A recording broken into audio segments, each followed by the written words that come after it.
Hello mga kuya, bumili tayo ng bagong pressure washer. Ito ay Kawasaki HPB 303 model. Yung Fujiyama pressure washer ko, nararamdaman ko kasi na parang masisira na siya. Kaya bumili na tayo ng pamalit. Subukan naman natin tong Kawasaki. Pero parang parehas lang siya ng Fujiyama natin. Madali lang siyang i-assemble. Pakita ko sa inyo kung paano ito i-assemble. Dito muna tayo sa spray gun niya. I-shoot mo lang siya. Tapos i-twist mo pa kanan. Ayan, maglalak na siya. Next, dito naman tayo sa hose para sumipsip ng tubig yung pressure washer natin. Kunin lang natin tong fittings na to. Tanggalin nyo yung lock, tapos i-shoot nyo yung hose dito sa may part na to. Tapos i-lock nyo yung connector gamit yung part na to. Yan, para hindi matanggal yung hose na kinabit nyo. Tapos sa kabilang dulo ng hose, kailangan nyo ilagay itong dalawang parts na to. Bago nyo ilagay, pagkakabitin nyo muna, tapos higpitin nyo hanggang maipit yung pinaka-filter para hindi siya matanggal. Next, kumuha uli ng isang orange connector. Ikabit dito yung filter na ginawa natin. Ayan o, di-snap lang naman yan. Tapos ikakabit natin sa kabilang dulo ng hose na magsisip-sip ng tubig. Katulad lang doon sa ginawa natin kanina na una. Parehas lang ang gagawin natin. Pag nalagay mo na, ilalak mo uli siya.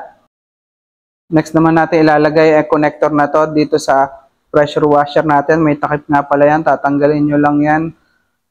Tapos dyan natin lalagay itong kulay puting connector na to. Ito yung supply ng tubig ng pressure washer natin. At dito rin natin ikakabit yung ginawa nating tubo. Ayan, ilalagay mo. Di-snap lang yan.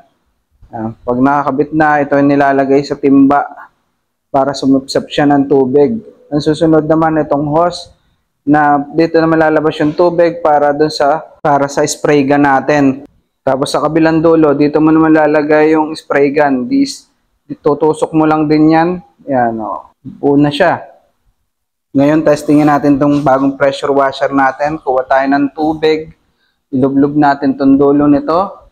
Yung may filter. Tapos saksak natin tong pressure washer natin.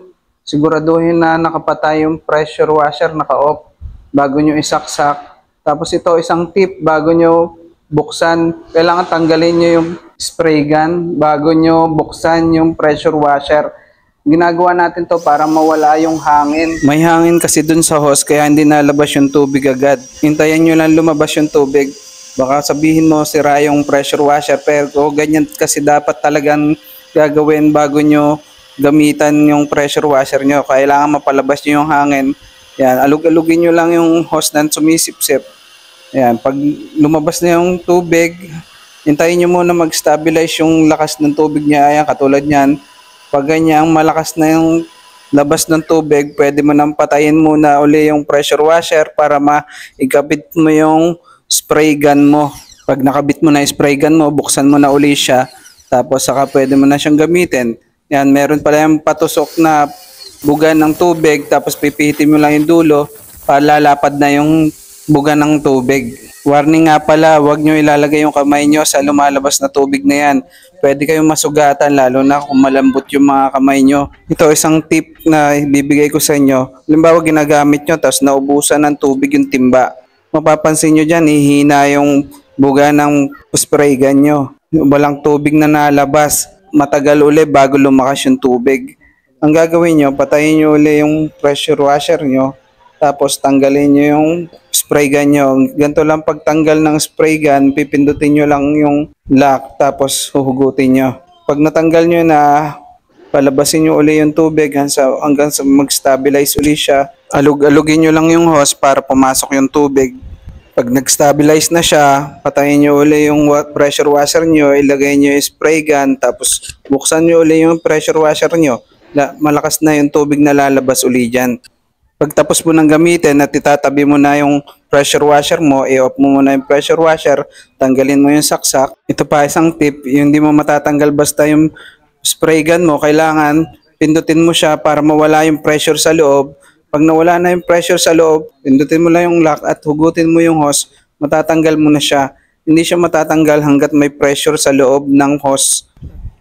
Sa kabilang dulo ng hose naman na to, iangat mo lang yung lock, Pag naangat mo na yung lock, saka humuhugutin yung hose. Sabay yung pagtaas ng lock at paghugot ng hose. So pagtatanggal naman ng hose na supply ng tubig, slide mo lang yung orange connector backward. Finally, tanggalin mo na tong connector na to at pwede mo na siyang itago. Subscribe, like, and share mga kuya.